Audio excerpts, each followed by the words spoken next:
In this video, I'm going to talk about how you can use your NoFap relapses for your benefits and actually turn them from a failure to a lesson that you can use to implement and patch that mistake in your framework so that the relapses doesn't happen again. And listen guys, I've been an addict for 10 plus years in the past. I've been 3 years clean now.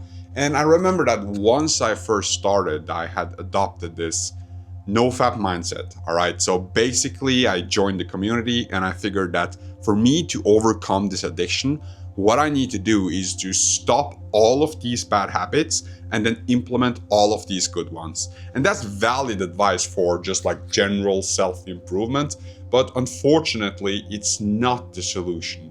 In the end, I would relapse and then I would just blame myself and think that the reason that I relapsed is because I didn't try hard enough. I didn't do it hard enough. I didn't do it good enough. I need to meditate more, cold shower more, hit the gym harder. And that's the only reason that I relapsed. And basically what happened was that I was ignorant to the real reasons. So I would keep on going for quite some time until I noticed where I needed to improve myself on and actually make changes so that my relapses would stop.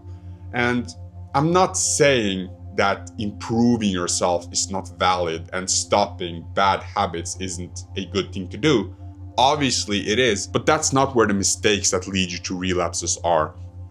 The community is filled with all of these people who are almost like lost in a maze, right? Like a labyrinth. And they're all pointing directions, telling you, no, you need to go here, you need to do this. No, check out my map. It says that the way out of this labyrinth is here. But no, my compass says that you have to follow north. In reality, they do not know, because to overcome this addiction, it isn't an external solution. It's internal.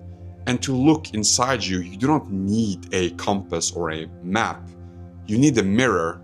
And what I mean by this is, once you recognize that you are a monkey and not a fish, and that for a monkey to get out of the labyrinth, he needs to use his skills to climb instead of swimming. And if you're a fish, then maybe you should swim instead of learning how to climb. What I'm saying is that every time you relapse, the solution for you not to do that in the future is right in front of you. But it's right in front of you only when you look yourself in the mirror. So really, the only thing that you need to do once you have a relapse is to reflect. And I know that this sounds surface level, and I know that a lot of the people who started watching this video have already clicked off. But for you who are here and listening to me, I will give you the 4-step framework that I used myself to finally overcome this addiction once and for all. And basically what that looked like is that every time I would relapse, I would sit down and write exactly what had happened. All right. And I'm not talking about just like the general happenings. I'm really talking about what happened. Okay, I relapsed this evening. Why? Well, I woke up in the morning and I was feeling like shit. Why did I feel like shit? And then I would kind of delve into that. And then I went to work, and on my way, I was just anxious and I didn't really want to be there. Well, why is that? That's another question for you to delve into. Once I get to work, I had this nice flow. I started working and just checking off my tasks. But around lunchtime, I was feeling this slump. After I had lunch, I was just scrolling on my phone, just looking for a dopamine hit instead of wanting to work and improve my finances. Then you would ask the question, why is that? And you would just continue all the way up to your relapse. And once you do this, once you reflect enough, you'll notice that, okay, I felt like shit in the morning because I was sleeping bad. And I feel this anxiety on my way to work because I am feeling overstimulated already, and it's only morning. I've been listening to music all day. Yesterday I was up all night watching YouTube and playing video games. And once I got to work, and sure, I managed to get this flow, I managed to work, but around lunchtime I felt this slump. Well, maybe you're eating highly glycemic foods, and that's the exact reason why you're feeling off. And all of this compounds, right? But you'll never notice it because once you have the relapse, you're just blaming all other stuff. Well, you just think that it's the thing that made me triggered. there's where the issue is.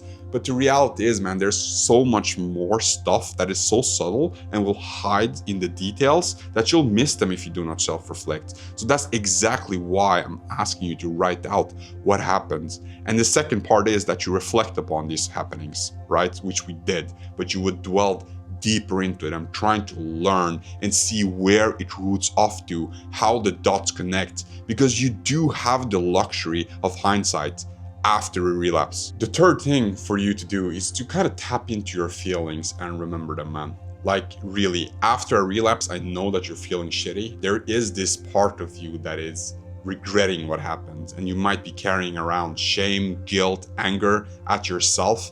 But if you let these emotions just pass by, which they will, like everything, they will pass. But if you let them pass by without really feeling them and reflecting upon them, then they will lose their value, because they are there for a reason. It's your body, mind, and soul telling you that you're doing this thing and it's hurting us.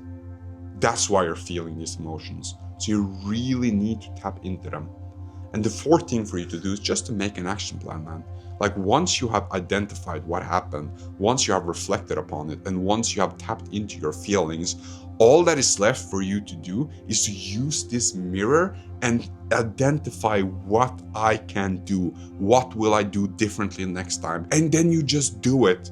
And basically what has happened here is that you have made your own path out of this labyrinth. That's exactly how you would use a relapse for your benefit. It will literally expose the weakness in you and give you the possibility to see it and patch it up. That's exactly how you would use a relapse for your benefit. Now, I'm not telling you to go out there and have relapses just for the sake of learning from them. But if you do, which you most probably will because your framework is flawed, then use this method to reflect. You can do it on a pen and paper, or you can go to accountability.com or the Accountability app from the App Store, and you have it kind of installed in your phone already. So basically what it looks like is that you just open the Accountability app. It looks like this, maybe the screen is flipped. And then you press the relapse button, and you have this module right here where you can go through each of the stages. You also collect a lot of data, so when it happened, the urge intensity, what triggered it, and then you go through the what led to the relapse, how you're feeling, reflections, and action plan. And this will kind of work into this whole ecosystem that I created. And same with the website. Now, if you want to overcome PMO addiction once and for all, then I made a video, I'll just link it right here. It's basically the framework I created for myself that got me out of a 10+ year addiction to PMO. Now I've been 3 years clean, and it's just working. It worked for me, and it's worked for quite a few guys. And even this tank top that I have right now, it's like a thank you gift I got from one of the guys I met through one of the Reddit posts I made about the whole accountability system. And he sent me this as a gratitude. So shout out to you, Vic. Truly appreciate it, man. And you're doing great. So yeah, guys, if you're gonna relapse, then at least get something out of it. Get some knowledge, get some life lessons, some reflections, and just make the most out of it. All right. And before you know it, you're patching up holes left and right in your framework, and you're developing a whole framework of your own that is tailored for you, because you are a monkey. You need to learn how to climb, not how to swim. So thank you for this one, and I'll see you in the next.